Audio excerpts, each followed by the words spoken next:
अस्सलाम वालेकुम। मेरा नाम मोहम्मद आफ्ताब है। मैं FIA में एज ए सब इंस्पेक्टर हूँ। जो वीज़ा था वो फैमिली वीज़ा था बेसिकली, और उसको टेम्पर्ड करके उसको इंडिविजुअल टूरिज़्म वीज़ा में कन्वर्ट करके एजेंट ने उसको दिया, और वो यहाँ से ट्रैवल करके UAE चला गया। जब UAE पहुँचा तो उसके बाद जो UAE इमिग्रेशन है उनका वीज़ा उन्होंने अपने इमिग्रेशन सिस्टम में चेक किया, तो उनको पता चला कि ये तो इनका फैमिली वीज़ा है जो कि इनको इंडिविजुअल में कन्वर्ट करके एजेंट की तरफ से दिया गया है। उस बेस पे उसको रिपोर्ट कर दिया गया पाकिस्तान। जब वो हमारे पास FIA इमिग्रेशन कराची एयरपोर्ट से HTC को रेफ़र किया गया, तो जब हमने फर्दर उसकी इन्वेस्टिगेशन की तो पता चला कि गुलिस्तान जोहर RJ मॉल में एक ट्रैवल एजेंट है हारिस नाम का, जिसकी ट्रैवल एजेंसी का नाम है HN ट्रैवल एंड कंसल्टेंसी। उन्होंने उनको वो वीज़ा 2,40,000 की अवस में प्रोवाइड किया था, जबकि उसकी जो एक्चुअल रकम है वो 40,000 रुपये है, जबकि उससे 2 लाख रुपए एक्स्ट्रा उन्होंने वसूल किए थे। फिर उनकी पॉइंटेशन पे जब हमने वहाँ पे रेड कंडक्ट किया तो पता चला कि जो हारिस नामी एजेंट है उसने वो आगे किसी और ट्रैवल एजेंट से लिया था जिसका नाम सादिक है, जो कि A1 टूरिज़म के नाम से बादराबाद में ट्रैवल एजेंसी रन कर रहा था। तो फिर फर्दर उनकी पॉइंटेशन में हमने जब वहाँ पे रेड कंडक्ट किया और उनसे पूछा गया कि भाई आपके पास कोई ट्रैवल लाइसेंस वगैरह DTS का है, तो वो हमें ना प्रोवाइड नहीं कर सके। फिर फर्दर उनकी जो प्रेमिसेस की सर्च की गई तो वहाँ से हमें ये 21 पासपोर्ट पाकिस्तानी पासपोर्ट बरामद हुए, और उसके अलावा दूसरा इंक्रीमेंटिंग मटेरियल बरामद हुआ। फिर उनकी जब हमने मोबाइल की फॉरेंसिक की तो उसमें से हमें जो पैसेंजर था उसका जो एक्चुअल वीज़ा था जो कि फैमिली वीज़ा था वो हमें बरामद हुआ, और जो वहाँ जो पैसेंजर के पास था वीज़ा वो टेम्पर्ड था, उस पर वो कैटेगरी जो है फैमिली की वो रिमूव की गई थी, वो उस पर मेंशन नहीं है। जो उनका एक्चुअल वीज़ा है उस पर वो कैटेगरी मेंशन है। फिर उनको हम यहाँ पे ले आए, फर्दर तफ्तीश का आगाज़ किया और पता चला कि इनके पीछे एक और इनका पूरा ग्रुप है, और उनके लिए फ़र्दर हम रेड्स वगैरह कंडक्ट कर रहे हैं, और जैसे फिर फर्दर होगा तो आपको इन्फॉर्म किया जाएगा। ये एक पूरा ग्रुप है जो मुनज़्ज़म तरीके से काफ़ी अरसे से काम कर रहा था। उनको हमने उनके खिलाफ हमने केस दर्ज कर दिया है और FIR कर दी है।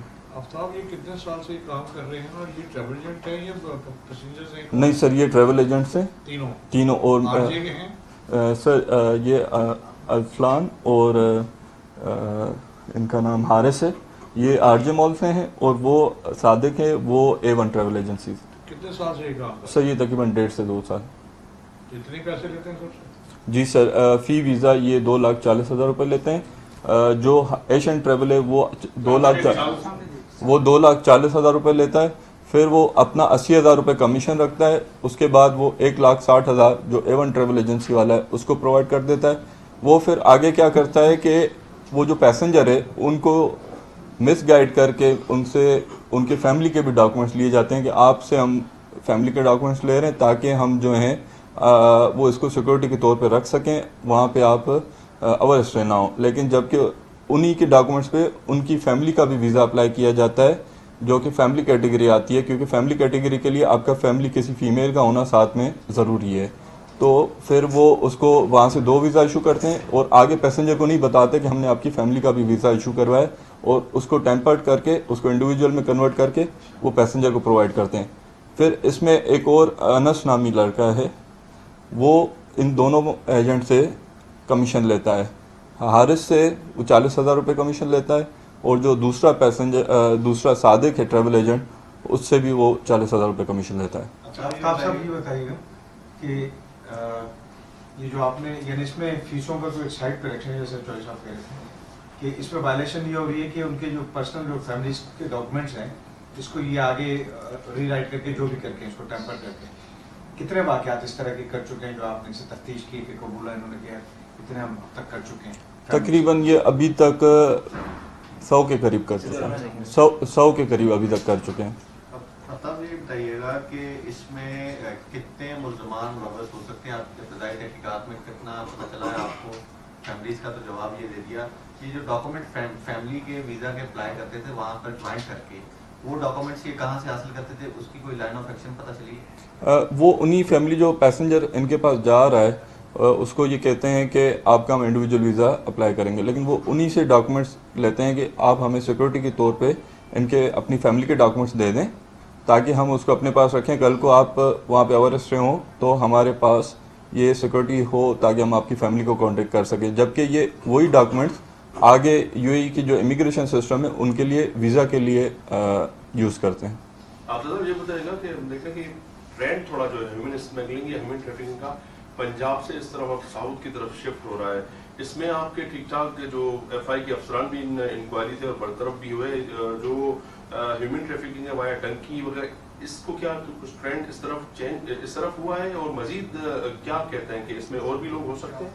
जी बिल्कुल, इस केस में और भी लोग इन्वॉल्व हैं जिनके लिए फर्दर हम रेड्स कर रहे हैं और इन्वेस्टिगेशन कर रहे हैं। जहाँ तक डंकी की बात है तो अभी लास्ट इंसिडेंट जो 2023 में हुआ था उसके बाद यहाँ से कोई ऐसा इंसिडेंट रिपोर्ट नहीं हुआ है और कोई ऐसा पैसेंजर नहीं यहाँ से ट्रेवल किया जिसने डंकी मारी हो।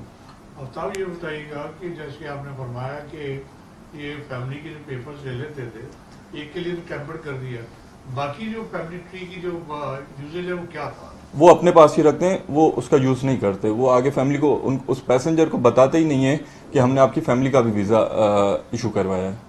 अच्छा, ये जो नया मैकेनिज्म मेरे हिसाब से एक नई चीज़ आई है, बिल्कुल। तो अब ये कि इसको मजीद जो है फर्दर आप बता रहे हैं कि एक और ग्रुप है उसको रेड कर रहे हैं उसके हवाले से, तो एफआईए जो है अब इस चीज़ को कितना इंश्योर करेगी कि मजीद उसको चेक किया जाए, रैकी की जाए कि ये आया और भी जगह ये धंधा चल रहा है?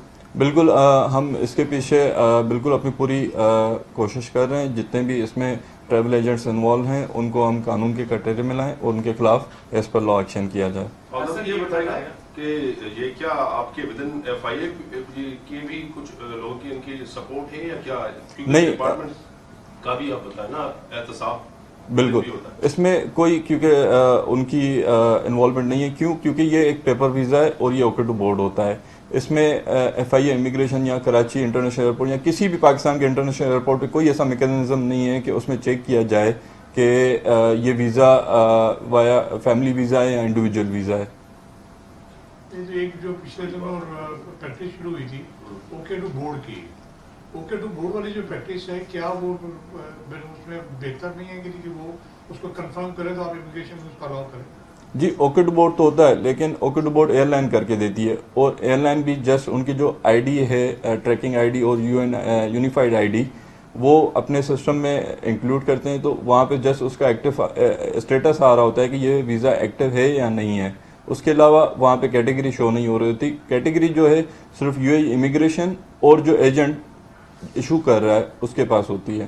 तो क्या तो फर्दर आपका है कोई प्लान कि आप कॉन्सुलेट से या उससे जो है ना वो कोई इस तरह का मैकेनिज्म आपको मिल जाए एफआईए इमिग्रेशन को कि कम से कम ये सॉर्ट आउट हो जाए कि ये टेम्पर्ड है या ओरिजिनल है, फैमिली वीज़ा वर्षा क्या है? जी बिल्कुल, इसके लिए हम कंसर्न एम्बेसी से रब्ता कर रहे हैं, तो इंशाल्लाह होपफुली हमें कोई पॉजिटिव रेस्पॉन्स आ जाएगा। ट्रेवल एजेंसीज की जो जिनकी ऑर्गेनाइजेशन है जो भी उनसे या जो इसको वो करती हैं हमारी गवर्नमेंट फंक्शनरीज उनके साथ भी कांटेक्ट किया है कि ये आपके हिसाब से अगर ये ट्रेवल एजेंट नहीं है, रजिस्टर्ड ट्रेवल एजेंट नहीं है, तो क्या उनके खिलाफ उनके जरिए से भी कोई बातचीत की? बिल्कुल बिल्कुल, जब भी हम किसी ट्रैवल एजेंट के खिलाफ एफआईआर करते हैं तो पहले हम उनको भरपूर मौका देते हैं कि वो हमें लाइसेंस प्रोवाइड करें। अगर उनके पास लाइसेंस नहीं होता तो फिर हम एज पर लॉ कार्रवाई करते हैं और जो कंसर्न डिपार्टमेंट है उससे भी वेरीफाई करते हैं कि क्या इनको लाइसेंस इशू हुआ है कि नहीं हुआ। अच्छा, ये भी बताइएगा ये ग्रोथ जो है ये सिर्फ कराची में जो है इस तरह से लोगों के साथ स्कैम चल रहा था या कराची से बाहर भी जो है लोग मौजूद? नहीं, ये ग्रुप बिल्कुल कराची में ऑपरेट कर रहा है और गुलिस्तान जो और बादराबाद में ऑपरेट कर रहा है। Thank you. साहब बेहतरीन कार्रवाई आपकी टीम की जांच की गई है, कोई ब्रीफ करेंगे इस पर? जी, बिस्मिल्लाहिर्रहमानिर्रहीम। ये एक्चुअली हमारी टीम ने 2 दिन पहले एक बहुत बड़ा अच्छा काम किया है। उसमें ये है कि आजकल दुबई ने सिंगल जो विजिट वीज़ा है वो बंद किया हुआ है, तो अब एजेंट उसी चीज़ का फ़ायदा उठा रहे हैं। जो मासूम लोग हैं उनको डिसीव करते हैं, उनका फैमिली वीज़ा अप्लाई कर देते हैं और दुबई के सिस्टम में वो वैसी जो फैमिली वीज़ा है वो अप्रूव हुआ होता है, ठीक है। और जब वो उसका प्रिंट देते हैं तो वो उसको एडिट करके फैमिली की जो कैटेगरी है उसको डिलीट कर देते हैं और उसको सिंगल एंट्री का वीज़ा करके उसको क्लाइंट को दे देते हैं और उनसे वो भारी रकूम वसूल करते हैं। जब क्लाइंट यहाँ से पैसेंजर यहाँ से जाता है, एयरपोर्ट से प्रोसीड हो जाता है, चूँकि हमारे सिस्टम में वो वीज़ा तो आ रहा होता है, पर्टिकुलर्स भी वही होते हैं, लेकिन कैटेगरी ये एयरपोर्ट पे नहीं देखी जा सकती कि ये किस कैटेगरी में ये अप्रूव हुआ है। जब वो दुबई में जाता है एयरपोर्ट पे, वो जहाँ पे जब वो उसको क्रॉस टैली करते हैं वहाँ पे पता चलता है कि ये तो इसने तो फैमिली के साथ आना था, इसका तो फैमिली वीज़ा अप्रूव हुआ था, ये तो बंदा सिंगल आ गया, तो वो वहाँ पे उसको एंट्री रिफ्यूज़ करके वापस भेज देते हैं। इस तरह से ये चीज़ चल रही थी, तो हमारी टीम ने ये एक बहुत बड़ा ग्रोथ इसमें अरेस्ट किया है। इन्होंने बहुत सारे लोगों को इस तरह के वीज़े दिए हुए हैं।